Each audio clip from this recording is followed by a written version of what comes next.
The Spectre hung like a dark shadow against the backdrop of stars, its massive hull reflecting nothing, absorbing all light that dared touch its obsidian surface. For 30 years, it had drifted along the outermost edge of Alliance territory, a ghost ship that had become more legend than reality. Its presence was a constant reminder of mysteries that remained unsolved, of technologies that remained beyond reach. Captain Mira Solano stood on the bridge of the archaeological vessel, Athena, her dark eyes fixed on the magnified image of the derelict ship displayed on the main view screen. Her tall, slender frame remained perfectly still as she studied the enigmatic vessel, only the slight twitch of her pointed ears betraying her excitement. The bridge crew, a collection of different species from across the Alliance, worked silently at their stations, occasionally glancing up at the imposing image dominating their view. 30 years, Mira said softly, almost to herself. 30 years of failed attempts to board her. 17 Alliance vessels damaged during approach. 8 completely destroyed. No survivors. Lieutenant Kresh, her Veldari first officer, approached with a datapad. His blue-scaled skin caught the light of the bridge displays, casting faint, azure reflections across the polished floor. The Alliance Council has authorized our approach, Captain, but they've attached strict protocols. We are to maintain a minimum safe distance of 50,000 kilometers, unless we can determine that the automated defense systems are inactive. Mira nodded, never taking her eyes off the screen. And the historical records? Have we confirmed its identity? As much as possible without closer scans. The hull configuration matches the ESS Defiant, a human exploration vessel from before the Star Wars, one of their last deep space vessels before their extinction. Kresh's voice dropped to a reverent whisper at the mention of humans. Like most Alliance species, he held a mix of fascination and fear regarding the long-extinct race. Humans, Mira whispered, the word carrying weight in the quiet bridge. The architects of both wonders and horrors. The Alliance had formed in the aftermath of the human civilization's collapse. The Star Wars had been brief, but devastating. A swift, terrifying demonstration of human military technology that had nearly destroyed a dozen emerging spacefaring civilizations. Only the humans' sudden disappearance, a mystery that remained unsolved even centuries later, had prevented the complete annihilation of what would eventually become the Alliance. What was its mission? Mira asked, finally turning to face her first officer. Unknown. Records from that era are fragmented at best. But if it is indeed the Defiant, it was launched during the final years of human expansion, possibly as an ark or preservation vessel. Kresh consulted his datapad. The name changed to Spectre appears in Alliance records only after the first failed boarding attempt 30 years ago. Mira turned back to the view screen, her decision already made. Prepare a detailed scan sequence. Let's see if we can wake this ghost without angering it. Over the next 12 hours, the Athena performed a delicate dance with the derelict vessel, moving incrementally closer while conducting passive scans that were unlikely to trigger any defensive systems. The crew worked in shifts, analyzing the data as it arrived, building a more complete picture of the mysterious ship. Captain, to the bridge, came the urgent call that roused Mira from her brief rest period. She arrived to find her science officer, Talon, a Meridian, with 6 elongated digits on each hand, manipulating a 3-dimensional holographic model of the Spectre. We've detected minimal power signatures, Talon reported, her melodic voice contrasting with the tension in the room. There appears to be a functioning core, but it's operating at less than 1% capacity, just enough to maintain basic systems. Life support? Mira asked. Indeterminate. Our scans can't penetrate the inner hull. Some form of shielding remains active despite the low power state. Mira studied the hologram, noting the detailed exterior mapping the scans had provided. The ship was enormous, nearly 2 kilometers in length, with a distinctive hammerhead design that had characterized late-period human capital ships. Its surface was dotted with what appeared to be weapon emplacements, now dormant, and massive engine housings that dwarfed anything in the current Alliance fleet. "Launch a probe," Mira ordered. "Standard archaeological protocol, non-invasive approach, full passive scanning package." The small probe detached from the Athena, its thrusters gently propelling it toward the Spectre.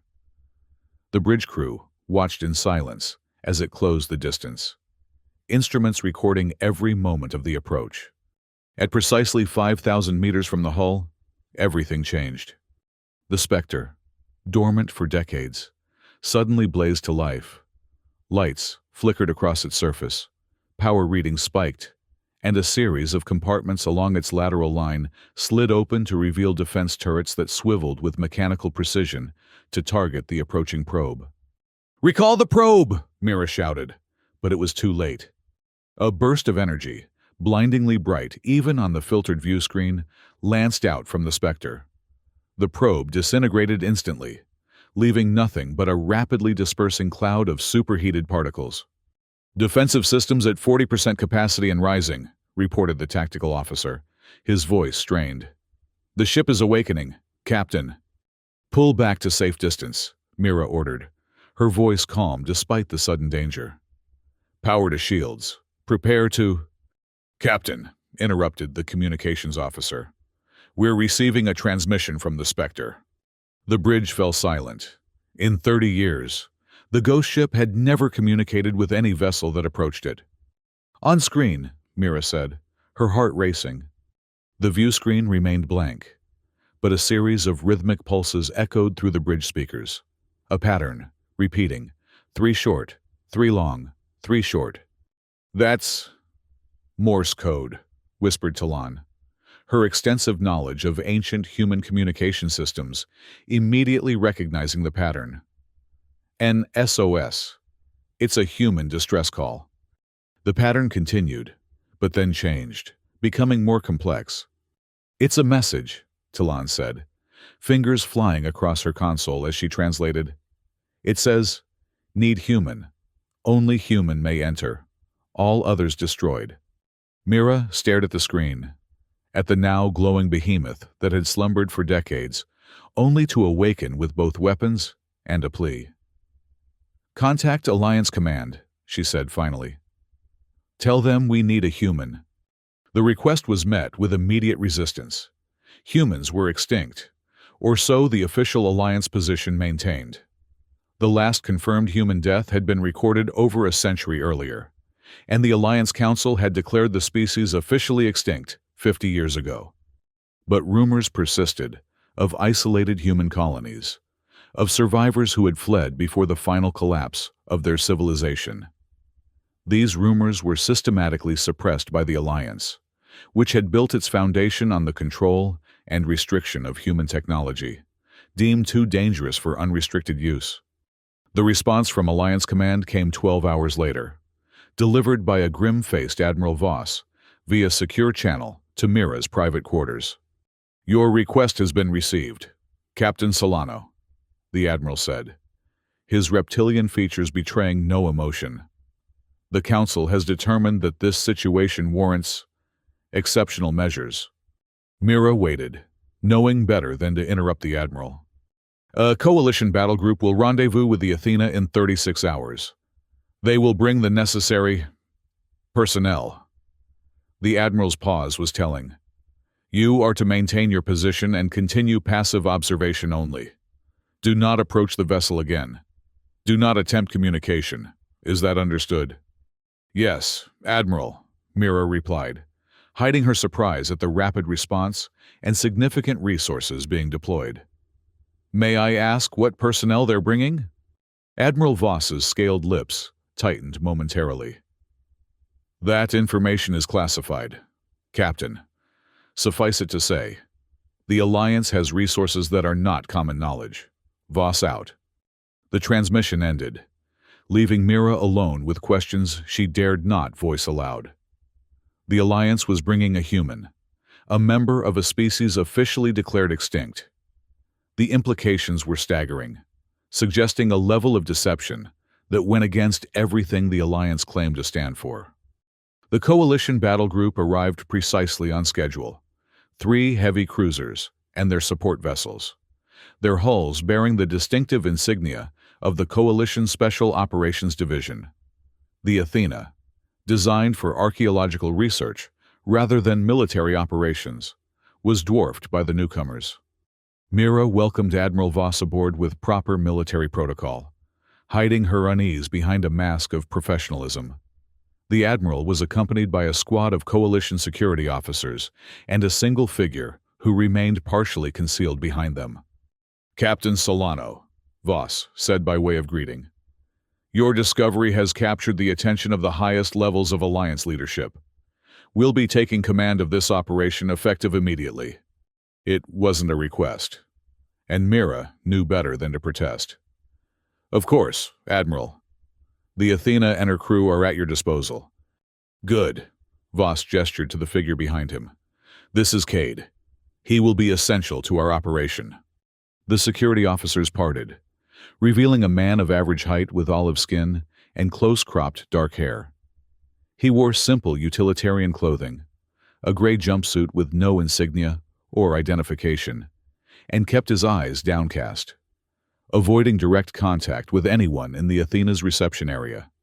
A human. Mira had seen images, of course, historical records and reconstructions, but nothing prepared her for the reality of standing before a living member of the species that had nearly destroyed the galaxy before disappearing into myth.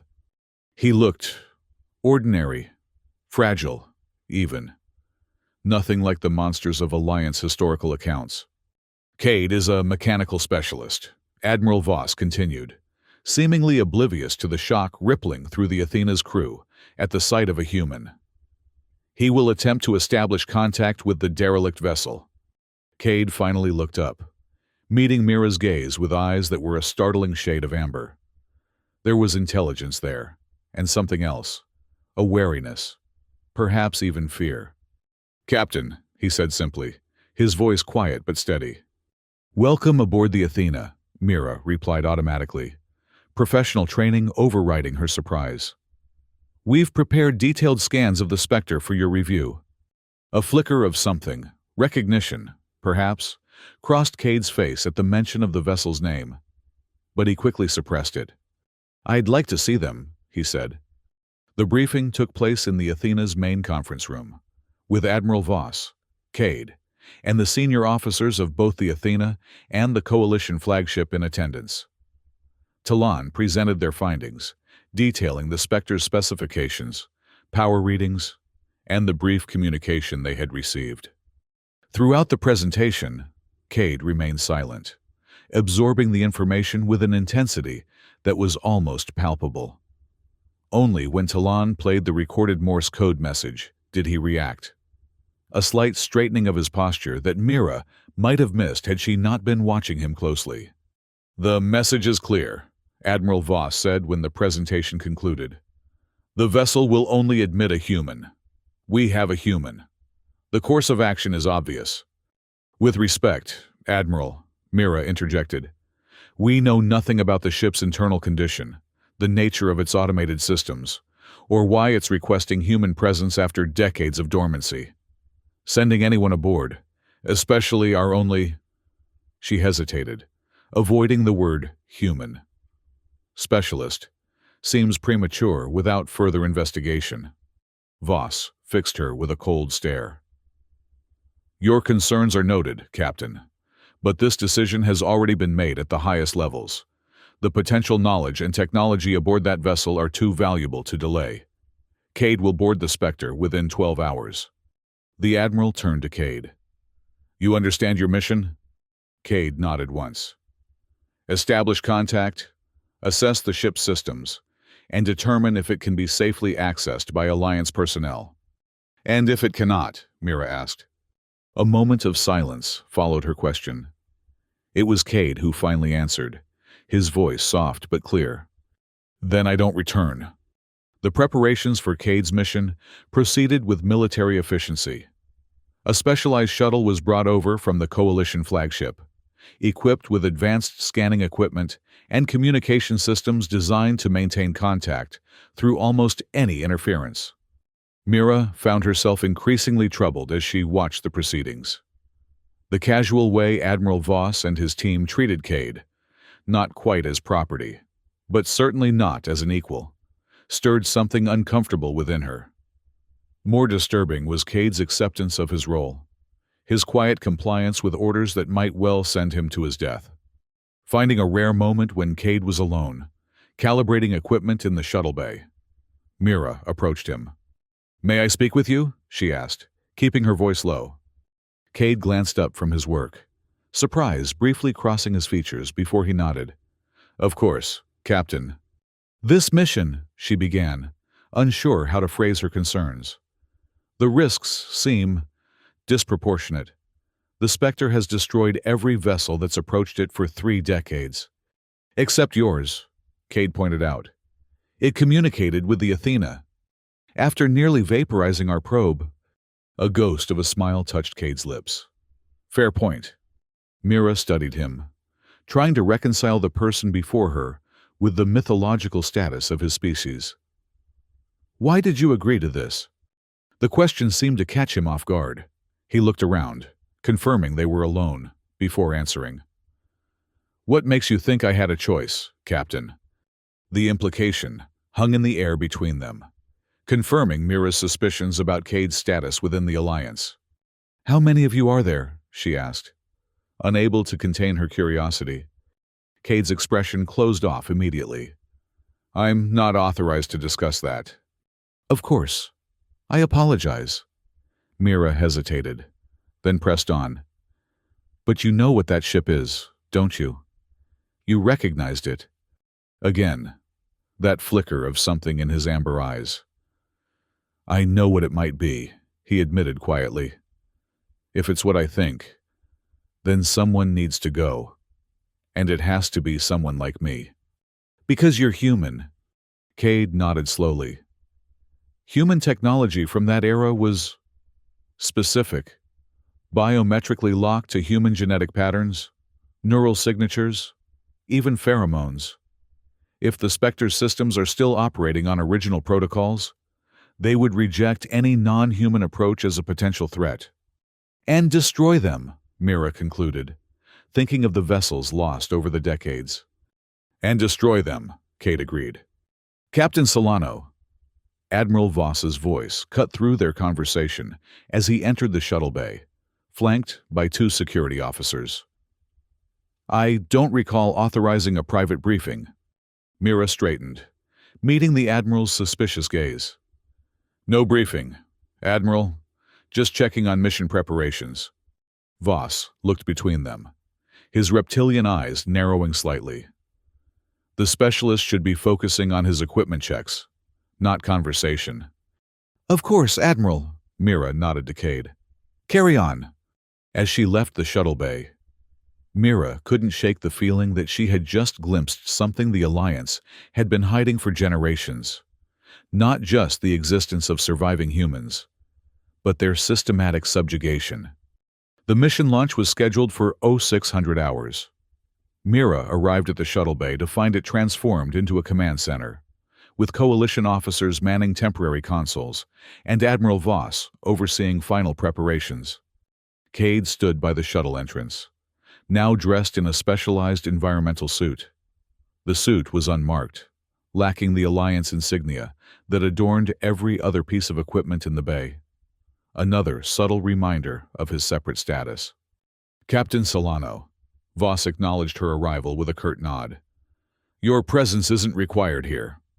"With respect, Admiral, this operation is taking place on my ship, approaching a vessel that my crew discovered. I believe my presence is not only appropriate, but necessary." Voss seemed about to object, then apparently thought better of it. "Very well. Observe if you must, but command remains with Coalition personnel." Mira took position at one of the monitoring stations, where she could observe both the mission telemetry and Cade himself. As the final checks were completed, she caught his eye and offered a small nod of encouragement. To her surprise, He returned it, the barest incline of his head. "Launch sequence initiated," announced the Coalition flight controller. "Departure in 30 seconds." The shuttle's engines hummed to life, a soft vibration that Mira could feel through the deck plates. Cade entered the craft and sealed the hatch behind him, disappearing from view. "Shuttle Phoenix departing in 5, 4, 3, 2, 1, launch." The shuttle glided smoothly from the Athena's bay, thrusters flaring briefly as it oriented itself toward the distant Spectre. On the main view screen, Mira watched as the small craft began its approach, moving at a deliberately slow pace to avoid triggering the derelict's defensive systems. "Maintaining open communications channel," reported the communications officer. "Telemetry stable. Life signs nominal." For 15 tense minutes, the shuttle continued its approach without incident. The Spectre remained dormant, its surface dark, save for the faint power signatures they had detected earlier. 5,000-meter mark approaching," announced the tactical officer. "Defensive activation threshold based on previous encounter." The entire command center held its collective breath as the shuttle crossed the invisible boundary that had resulted in the destruction of their probe. Seconds ticked by. Nothing happened. 4,000 meters, 3,000. The Spectre remained silent, apparently allowing the shuttle's approach where it had destroyed all others. "It recognizes him," Mira whispered, more to herself than anyone else. At 1,000 meters from the hull, Cade's voice came over the comm. "Phoenix to control. I'm detecting energy fluctuations across the Spectre's hull. Some kind of scanning pattern." "Defensive systems?" Voss demanded, leaning forward. "Negative. It's passive. Like it's reading me." There was a pause. "I'm continuing approach." The shuttle moved closer, now just 500 meters from the massive vessel. Suddenly, a section of the Spectre's hull began to change. What had appeared to be solid plating reconfigured itself, plates sliding apart to reveal a rectangular opening. An entrance. "It's opening for me," Cade reported, his voice tight with tension. "I'm detecting atmosphere inside. Nitrogen-oxygen mix. Earth normal pressure." Mira glanced at Admiral Voss, catching a flash of naked greed in his eyes before he masked it with professional detachment. "Proceed as planned," the Admiral ordered. "Establish entry and preliminary assessment." The shuttle maneuvered toward the opening, its external lights illuminating a cavernous hangar bay beyond. As it crossed the threshold, the lights inside the Spectre activated, revealing a space large enough to accommodate vessels many times the shuttle's size. "I'm inside," Cade confirmed. "The bay is pressurizing. Environmental systems appear functional." A pause. "The entrance is closing behind me." Sure enough, the hull plates were sliding back into place, sealing the shuttle and Cade inside the mysterious vessel. "Maintain communication," Voss ordered. "Begin interior assessment immediately." For several minutes, Cade relayed his observations as he prepared to exit the shuttle. The hangar bay contained several smaller craft of human design, all secured in docking clamps.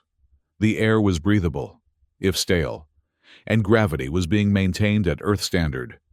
"I'm exiting the shuttle now," Cade announced. The command center fell silent as they listened to the sound of the shuttle's hatch cycling open, followed by Cade's measured breathing as he took his first steps onto the deck of the Spectre. "I'm on board," he said simply. "The deck is solid. Lighting is activating as I move." Through the body camera, integrated into Cade's suit, they could see the interior of the hangar bay, a massive space with high ceilings and orderly rows of equipment that had remained untouched for centuries. "There's a terminal near what appears to be the main entrance," Cade reported, moving toward a console embedded in the wall. "I'm going to attempt to access it."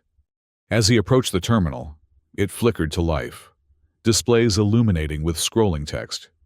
"It's active," Cade said, surprise evident in his voice. "It's running a diagnostic sequence. And now a message."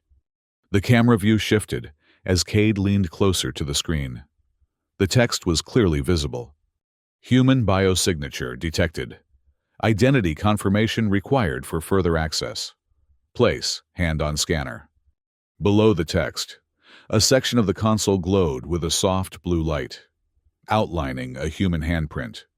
"They want biometric confirmation," Cade said, glancing back toward his shuttle as if seeking guidance. "Proceed," came Admiral Voss's immediate command. "This is what we expected." Mira watched as Cade hesitated, then slowly removed the glove of his environmental suit. His bare hand, tan against the sterile white of the ship's interior, hovered over the scanner for a moment before pressing down firmly against it. The effect was immediate. The blue light pulsed, scanning through Cade's palm, and then the entire terminal glowed green. "Access granted. Welcome back. Human. Central systems activating." Throughout the hangar bay, systems began powering up. Lights brightened, and a low hum of machinery filled the air. More significantly, a massive door at the far end of the bay, previously sealed, began to slide open. "The ship is waking up," Cade whispered, awe evident in his voice. "It's letting me in." "Proceed to Central Command," Voss ordered. "Find the core systems." "Accessing internal schematics now," Cade replied, his attention returning to the terminal. The ship is enormous, much larger than initial scans suggested. Multiple decks, research facilities, habitation sections. He paused. "And something called Archive Core at the center." "That's your primary objective," Voss said immediately. "The archive may contain technological data of immense value." Cade nodded, the camera view bobbing with the movement. "I'll need to move through several sections to reach it. The terminal is indicating the most direct route." "Proceed," Voss ordered. "Maintain constant communication." As Cade moved deeper into the ship, following the route indicated by the ship's systems, Mira found herself increasingly fascinated by what they were seeing. The Spectre's interior was immaculately preserved, showing almost no signs of the centuries that had passed since its construction. More than that, it was beautiful in its design, functional yet elegant, with curved corridors and recessed lighting that created an atmosphere more reminiscent of a luxury vessel than a military craft. "This doesn't match known military designs from the human expansion era," Mira commented quietly to Talon, who had joined her at the monitoring station. "No," the science officer agreed. "The architecture suggests a different purpose, perhaps civilian or scientific." Admiral Voss overheard their exchange. "The function is irrelevant," he dismissed. "It's the technology we're interested in." But Mira couldn't shake the feeling that understanding the ship's purpose was critical to understanding its current behavior and the potential risks of their mission. Cade continued his journey through the awakening vessel, passing through sections that activated as he approached. Living quarters, recreation areas, laboratories, all pristine, all empty. There were no bodies, no signs of conflict or catastrophic failure. It was as if the crew had simply left. "I'm approaching a sealed doorway," Cade reported after nearly 30 minutes of exploration. "The markings indicate it's the entrance to the archive core." The camera showed a massive circular door, reminiscent of ancient bank vaults, with a complex locking mechanism at its center. "Can you open it?" Voss demanded. "There's another biometric scanner," Cade replied, moving closer. "And something else." Next to the handprint scanner was a more complex apparatus, a helmet-like device mounted on an adjustable arm. "It looks like a neural interface," Cade said, examining it without touching. Early human ships sometimes used them for high-security areas. They would verify not just physical characteristics, but thought patterns. "Is it safe?" Mira asked, speaking before Voss could issue another order. Cade's hesitation was answer enough. "It's old technology. The safety protocols may have degraded. Neural interfaces from this era were known to cause side effects ranging from headaches to seizures to permanent neurological damage. The mission parameters accept reasonable risk," Voss stated coldly. "Proceed with the verification." Mira wanted to object. to argue that they needed more information before potentially subjecting Cade to dangerous technology. But she had no authority to countermand the Admiral's orders. Cade seemed to sense her concern. "It's all right, Captain," he said softly. "This is why I'm here." He placed his hand on the scanner first, which immediately glowed green as before. Then, with deliberate movements, he positioned himself beneath the neural interface and allowed the helmet to lower onto his head. For several seconds, nothing happened. Then Cade gasped, his body going rigid. "Vital signs spiking," reported the medical officer, monitoring his telemetry. "Heart rate elevated. Neural activity off the charts." "Cade, report," Voss demanded. "What's happening?" There was no response, only the sound of Cade's ragged breathing through the comm. "Pull him out," Mira said, turning to Voss. "Something's wrong." The Admiral ignored her, his attention fixed on the view screen. "Specialist, report immediately." When Cade finally spoke, his voice was strained, as if each word required enormous effort. "I'm connected. The ship is scanning my mind, accessing memories." The vault-like door began to move, massive locking mechanisms disengaging with reverberating clangs that echoed through the comm system. As it swung open, the neural interface retracted, releasing Cade, who staggered slightly before regaining his balance. "Are you all right?" Mira asked, unable to keep the concern from her voice. "I'm fine," Cade replied, though his unsteady breathing suggested otherwise. It was intense, like something was sorting through my thoughts, looking for specific patterns. "Did it find what it was looking for?" Voss asked. "Yes. I think it recognized me as human, but it was verifying something else. Something about my intentions." Cade turned toward the now open doorway. "I'm proceeding into the archive core." Beyond the massive door lay a circular chamber, dominated by a central column that stretched from floor to ceiling. The column pulsed with soft blue light, illuminating what appeared to be countless data storage units, arranged in concentric rings around it. "This is it," Cade whispered, approaching the central column. "The archive." As he drew nearer, a portion of the column reconfigured itself, forming a control interface at human height. A voice, synthetic but distinctly feminine, spoke, the first sound from the ship itself. "Human presence confirmed. Archive systems online.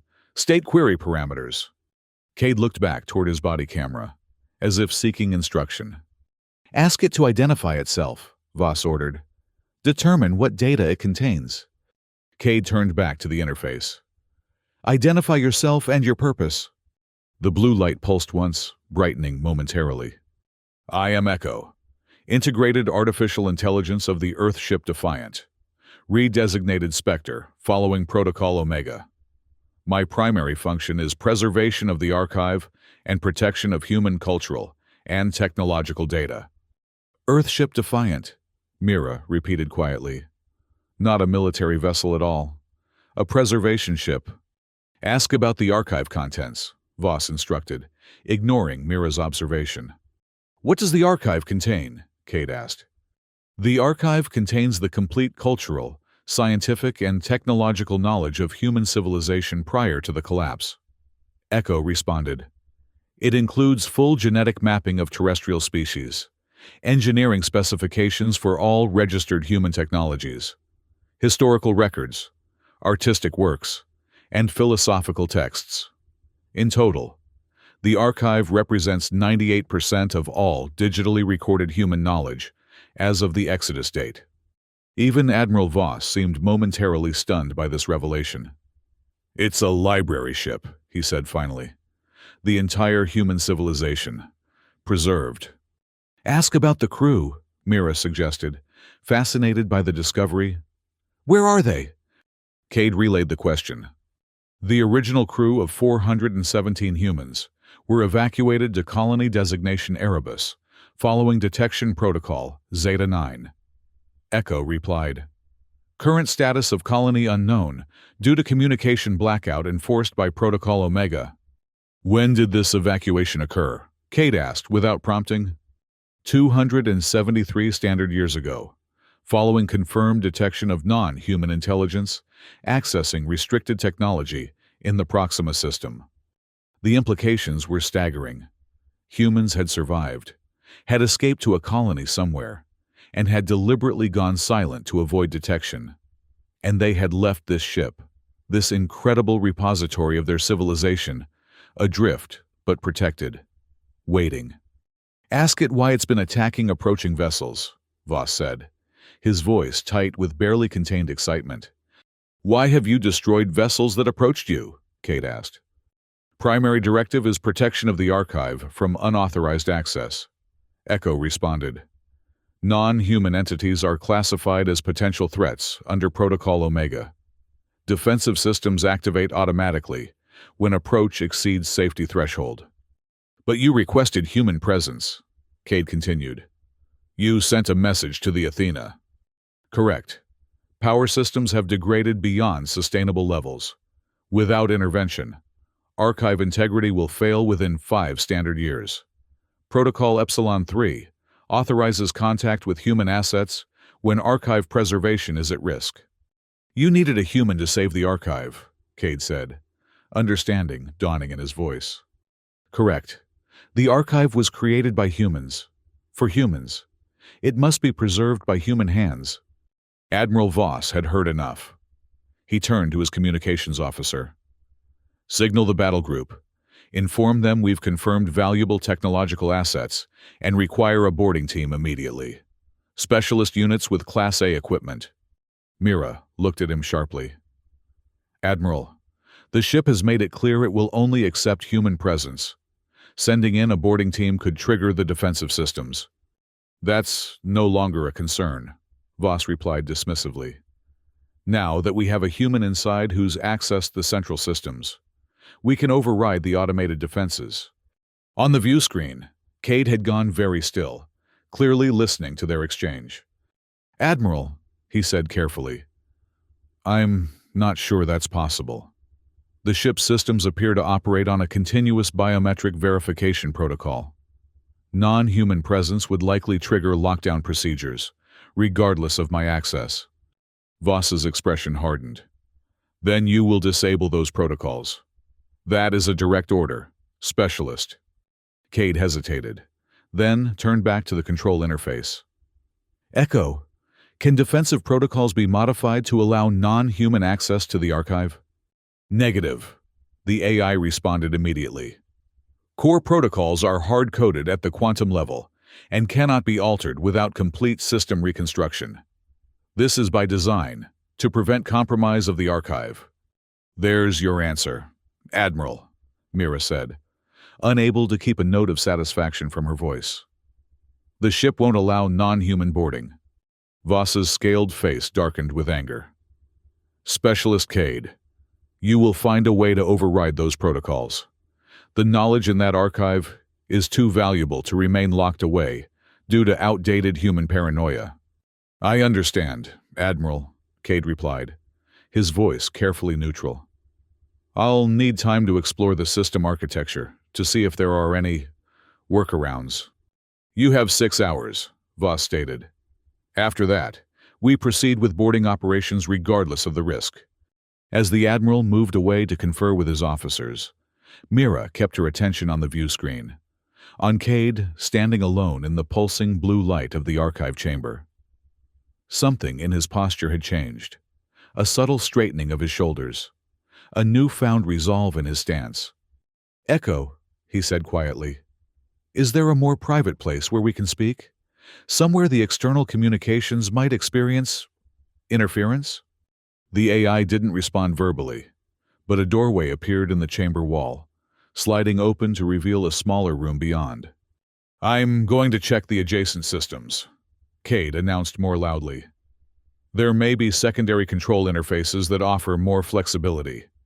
Before anyone could object, he moved through the doorway, which closed behind him with a decisive thud. We've lost visual, reported the monitoring officer. Audio is breaking up. Restore the connection immediately, Voss ordered, returning to the command station. Trying, sir. But there's significant interference, possibly from the archive's data storage systems. Mira watched as the technical team struggled to re-establish contact with Cade. She had a strong suspicion that the interference was deliberate, both on Cade's part and the ship's. "Admiral," she said carefully, "perhaps we should consider the possibility that the Spectre's protocols exist for a reason. If human civilization created this archive as their legacy, might they not have had legitimate concerns about who accessed it?" Voss turned to her, his expression cold. "Captain Solano, your archaeological perspective is noted, but this is now a military operation. The technology within that vessel could shift the balance of power throughout the Alliance. We cannot allow such assets to remain unused due to the paranoia of an extinct species." "Not extinct," Mira corrected, before she could stop herself. "Cade's existence proves that." "Cade is a tool," Voss said dismissively. "One of the few surviving specimens, kept for precisely this type of situation. His existence is classified at the highest levels for good reason. The panic that would ensue if the general population learned humans still existed would be destabilizing." Mira stared at him, horrified by both his casual dehumanization of Cade and the revelation of the Alliance's deception. "How many?" she asked quietly. "How many humans does the Alliance keep hidden away?" Voss's expression darkened. "That information is beyond your clearance, Captain, and this conversation is over." Before Mira could respond, the communications officer called out, "We've re-established partial contact!" Cade's voice came through the comm system, broken by static but audible. "Unexpected development. The archive contains an emergency protocol for..." The transmission cut out momentarily, then returned. "Complete data transfer to a human host. Echo says it's the only way to..." More static. "Preserve the archive if the ship is compromised." "Specialist, your orders are to find a way to allow Alliance access," Voss cut in. "Nothing more." "I understand, Admiral," Cade replied, his voice clearer now. "But this could be relevant. If the data can be transferred to a human neural pattern, it could potentially be extracted more easily later." Voss considered this reptilian eyes narrowing. "Explain this transfer process." "It's a neural download," Cade said, his voice carefully controlled. "The archive would be compressed and encoded into my own neural patterns. I'd become a living carrier for the data, which could then be extracted under controlled conditions." "The risk to you would be significant," Mira interjected, concerned. "Yes," Cade acknowledged. "But it might be the only way to preserve the data if we can't override the defensive protocols." Voss was silent for a long moment, weighing the proposal. "How long would this transfer take?" "Echo estimates approximately 4 hours for complete transfer," Cade replied. "It would require me to remain connected to the central interface throughout." "That leaves 2 hours to extract you before our deadline," Voss noted, clearly considering the option. "And the data would be secured, even if the ship's systems are damaged during boarding." "Exactly," Cade confirmed. Mira couldn't believe what she was hearing. Voss was actually considering allowing an experimental neural download of an entire civilization's knowledge into Cade's mind, a procedure that could easily kill him or leave him permanently damaged, all to circumvent the ship's protective measures. "Admiral, we have no idea what effect this would have on Cade," she protested. "The amount of data you're talking about, it could overwhelm his neural pathways completely." "Echo assures me the process is designed for human neural architecture," Cade said, before Voss could respond. "It's invasive, but survivable." Voss made his decision. "Proceed with the transfer, Specialist. When complete, you will return to the shuttle and exit the vessel immediately." "Understood, Admiral," Cade replied. "Beginning preparations now." The transmission cut out again, this time completely. The view screen showed only static. "Interference has increased," reported the communications officer. possibly due to power fluctuations from the transfer preparations. Voss seemed unconcerned by the loss of contact. As long as he completes the transfer and returns with the data, the mission parameters will be satisfied. He turned to his second-in-command. Prepare the boarding teams.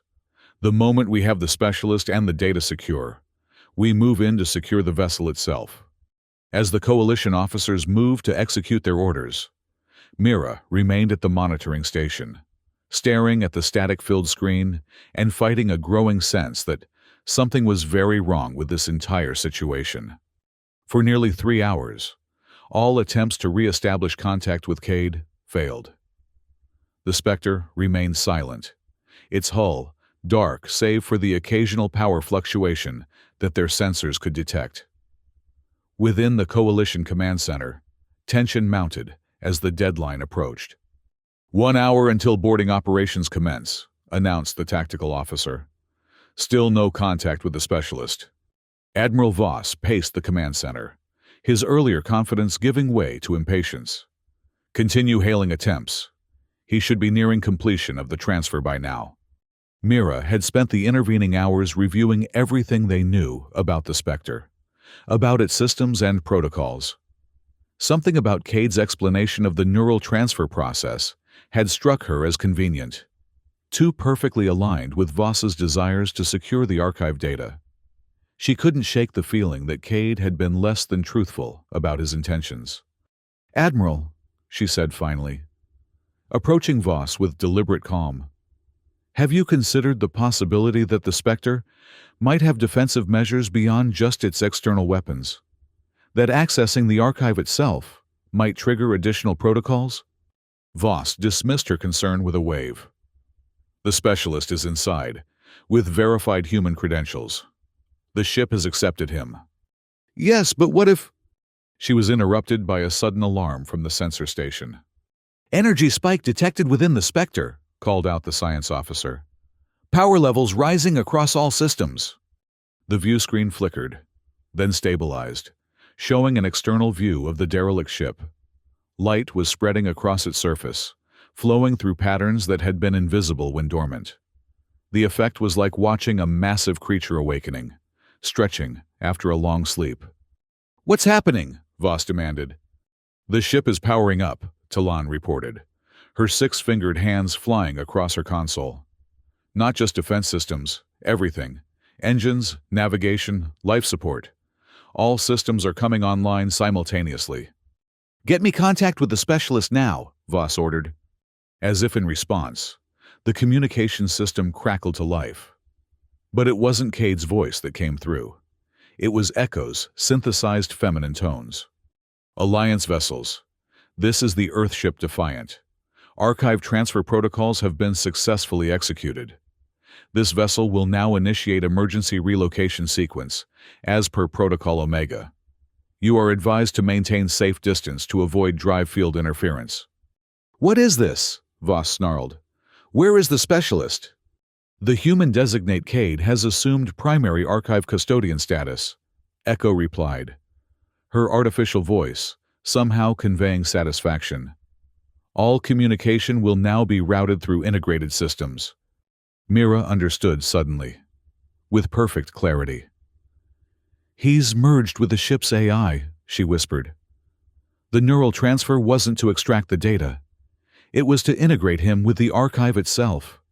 Voss rounded on her, fury distorting his reptilian features. "This is treachery. Your questioning gave him ideas, encouraged his defiance." Before Mira could defend herself, the deck beneath them shuddered violently. On the view screen, they could see the Spectre's massive engine housings beginning to glow with building energy. "Drive systems initializing," Echo announced. "Jump sequence commencing in 30 minutes. Repeated warning. Maintain safe distance." "Target their engine systems," Voss ordered, switching to the battle group command channel. "Disable that ship immediately." The Coalition cruisers moved into attack formation, weapon systems powering up. But before they could fire, the Spectre's defensive systems activated. Energy beams lanced out from multiple points along its hull, not aiming to destroy, but to disable. The precision was surgical. Communications arrays, weapons emplacements, and sensor clusters on the coalition vessels erupted in showers of sparks and debris. "We've lost targeting capabilities," reported the tactical officer. "Defensive systems are down across the battle group."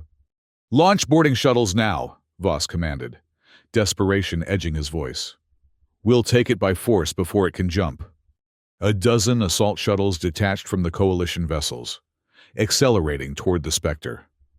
They made it halfway before encountering what appeared to be an invisible barrier, a shimmering distortion in space that flared with energy as the shuttles impacted it. "Some kind of shield technology," Talon observed, fascination overriding protocol. "Nothing in our records indicates human vessels had this capability." The assault shuttles, their hulls scorched by contact with the energy barrier, retreated to their motherships. The Spectre continued its awakening unimpeded, the glow from its engines intensifying. 20 minutes to jump sequence completion," Echo announced. Admiral Voss, seeing his carefully planned operation crumbling before him, turned to his communications officer. "Open a direct channel to the specialist." When the channel was established, he spoke with cold fury. "Specialist Cade, you are in direct violation of Alliance orders. Return control of the vessel immediately, or face consequences beyond your imagination." There was a long pause before the response came. When it did, the voice was Cade's, but subtly altered, as if merged with Echo's synthetic tones, creating something neither fully human nor fully artificial. "Admiral Voss, I am no longer your specialist. The Archive has shown me the truth about humanity's fall, about the Alliance's formation on the ashes of my species, about the systematic suppression and exploitation of the few humans who survived." "You are making a grave mistake," Voss warned. "That vessel and its contents are Alliance property by right of salvage." "This ship was never abandoned," Cade Echo replied. "It was preserved, protected, waiting for the right moment. For me, the last free human." Mira stepped forward, gently moving the communications officer aside. "Cade," she said, keeping her voice level. "This is Captain Solano. Whatever you've learned, whatever you're planning, there are innocent people aboard these vessels. People who have nothing to do with Alliance policy toward humans." A different tone entered the merged voice, more Cade than Echo. "I know, Captain. I have no intention of harming anyone. The Defiance weapons are purely defensive, but I cannot allow the Archive to fall into Alliance hands. Not after what I've seen." "What have you seen?" Mira asked, genuine curiosity overriding protocol. "Everything," came the whispered reply. "The deliberate hunting of human survivors, the suppression of our technology, while secretly reverse engineering it for military applications, the systematic erasure of our contributions to galactic civilization, replaced with myths of human aggression and cruelty." Voss pushed Mira aside, reclaiming the communications console. "This conversation is pointless. Specialist, you have 10 minutes to surrender control before we take more drastic measures." "What measures would those be, Admiral?" Cade Echo asked, a note of amusement entering the strange merged voice. "Your weapons are disabled. Your boarding craft cannot penetrate the Defiance shields. And in 15 minutes, we'll be gone." "Gone where?" Mira called out, unable to contain her question. "To find what remains of humanity," Cade Echo replied. "The Archive contains coordinates for Colony Erebus. It's time for me to rejoin my people." Admiral Voss, seeing his opportunity slipping away, made a final, desperate decision. "All vessels, target the Athena," he ordered over the battle group channel. "The Specialist has formed an attachment to this ship and its captain. Let's see if that attachment extends to the lives of her crew." Mira stared at him in horror as the Coalition cruisers, their primary weapons still functional despite the precise targeting of the Defiance defensive strikes, began to reorient toward the Athena. "Admiral, this is madness," she protested. "You would sacrifice an Alliance vessel and crew to salvage a failed operation?" Sometimes, sacrifices are necessary, Voss replied coldly. And your vessel's involvement in this situation has been questionable from the start.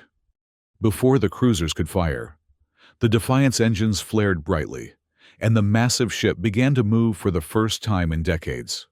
Not away from the Alliance battle group, as might have been expected, but toward it, specifically, toward the Athena. "What is he doing?" Voss demanded, watching as the awakened vessel approached with surprising speed and grace for its size. The answer came moments later, as a focused beam of energy connected the Defiant to the Athena. Not a weapon, something else. A data transmission of incredible power and bandwidth. "Captain," Talon reported, excitement overriding her usual reserve. "We're receiving a massive data transfer from the Defiant. It's a copy of their navigational database, star charts spanning regions we've never mapped, and technical specifications, defensive systems compatible with our own technology. He's giving us the means to protect ourselves," Mira realized, understanding Cade's intent. Against Voss, against the Coalition. "Treachery!" Voss snarled, turning to his tactical officer.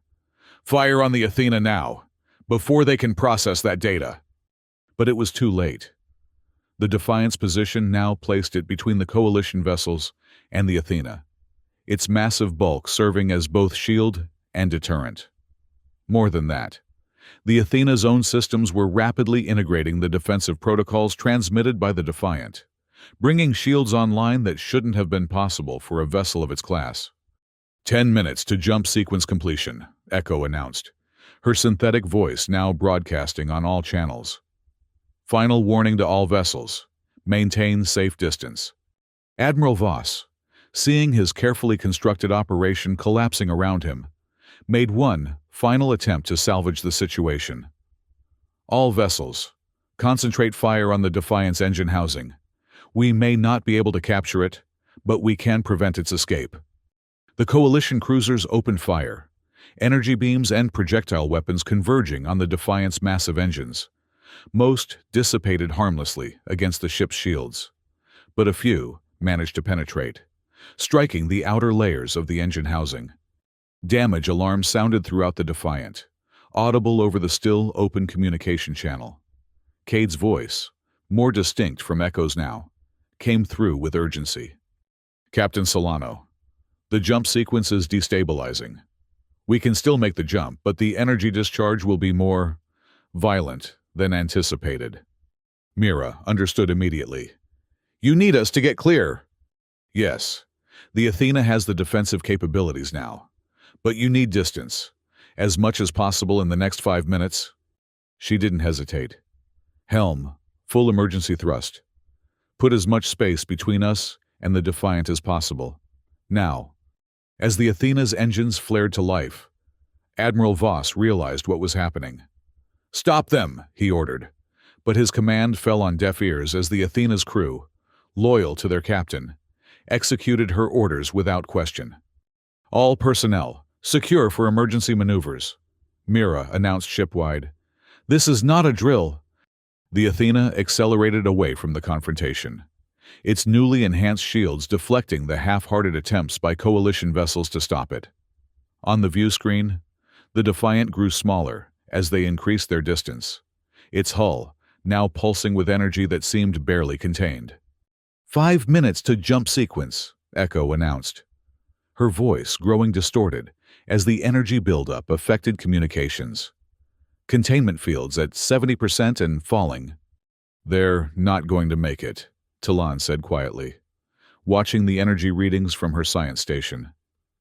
"The damage to the engine housing is too severe. The jump will likely trigger a catastrophic release of energy."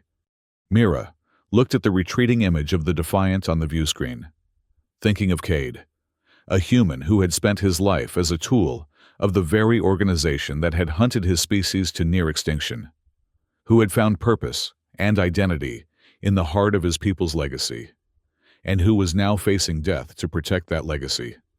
"Open a channel to the Defiant," she ordered. When the connection was established, she spoke clearly, putting aside rank and protocol. Cade, the readings suggest your jump sequence is deteriorating. Is there any way we can help? The merged voice that replied was strained, as if Cade and Echo were both fighting to maintain control of failing systems. No help possible now. Jump coordinates locked. Containment failing. But archive integrity maintained. The knowledge will survive. And you? Mira asked softly. A pause. Then, unknown. The neural integration is complete.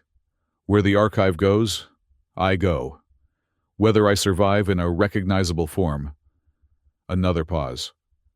That is less certain. Behind Mira, Admiral Voss had entered the bridge, flanked by Coalition security officers. Captain Solano, you are relieved of command for insubordination and desertion in the face of the enemy. Mira ignored him, keeping her focus on the communication with the Defiant. Cade, whatever happens, thank you for showing us the truth. 3 minutes to jump sequence, Echo announced, her voice now barely recognizable through the distortion. Containment fields at 40% and falling. Voss strode forward, pushing Mira aside. This is Admiral Voss of the Alliance Coalition. All vessels are ordered to maintain pursuit of the Athena. The specialist aboard the human vessel is to be considered hostile and... He was cut off as the ship's systems suddenly locked him out. Displays flickering, and then stabilizing with new authorization protocols in place. What is this? He demanded. Talan looked up from her console, a rare smile on her face. It appears the defensive systems we received from the Defiant included certain command overrides. The Athena no longer recognizes Coalition authority. Before Voss could respond, the tactical officer called out, Energy surge from the Defiant! Jump sequence initiating prematurely! On the view screen, the Defiant had become a blinding point of light, energy cascading across its hull in waves of blue-white brilliance. The Coalition vessels, still too close despite warnings, were caught in the expanding field of energy. Shields at maximum, Mira ordered, bracing herself against her command chair as the energy wave approached the Athena. The wave hit them with stunning force, overwhelming even their enhanced shields and sending cascading power failures throughout the ship. For several long seconds, the Athena tumbled through space, systems offline, the crew holding on as the vessel was buffeted by forces beyond their control. Then, as suddenly as it had begun, the turbulence ceased. Emergency lighting activated as backup systems came online, casting the bridge in a soft red glow. Damage report, Mira called out, picking herself up from where she'd been thrown to the deck. Multiple systems offline, reported the engineering officer. Propulsion at 20%. Communications damaged but functional. No casualties reported. And the Defiant? Mira asked, dreading the answer. Talan, who had maintained her position at the science station through the chaos, checked her readings. Gone, she said simply. No debris field, no energy signature. The jump appears to have been successful, despite the containment failure. And the Coalition vessels? Significant damage to all vessels in the battle group. The cruisers have lost propulsion entirely. Life support appears intact, but weapons and communications are offline. Admiral Voss, who had been thrown against a bulkhead during the energy wave, struggled to his feet. This is an act of war, he snarled. The Alliance Council will... Will what, Admiral? Mira interrupted, her patience finally exhausted. Learn that you've been hiding the existence of human survivors, that you've been exploiting them as tools while suppressing their technology, that you were willing to sacrifice an Alliance vessel and crew to cover up your failure. She gestured to the communications officer. Record and transmit all logs from this mission to Alliance Command. Full spectrum, no redactions. Let the Council see exactly what happened here. Voss's face drained of color, his reptilian features contorting with rage and fear. You have no idea what you're doing.